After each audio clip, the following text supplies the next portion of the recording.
दारुल हुकूमत दिल्ली में corona virus के मामलात में तेज़ी आने के बाद दिल्ली की सरकार की जानिब से एक ऐलान किया गया था कि 19 तारीख से 26 अप्रैल तक दिल्ली में कर्फ्यू नाफिज रहेगा। उसको लेकर तमाम जगहों पर पाबंदी आयद कर दी गई थी। उसी सिलसिले में आज हम मौजूद हुए हैं दारुल हुकूमत दिल्ली की शाहजहानी जामा मस्जिद के बाहर। ये आप देख सकते हैं, मेरे पीछे जामा मस्जिद आपको नज़र आ रही होगी। यहाँ पर अभी जुमे की नमाज अदा की गई है।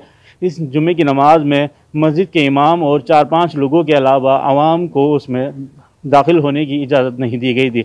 दरवाज़े आप देख सकते हैं मेरे पीछे, दरवाज़े पूरी तरह से मस्जिद के बंद कर दिए गए थे पहले ही। उसके बाद नमाज जुमा अदा की गई।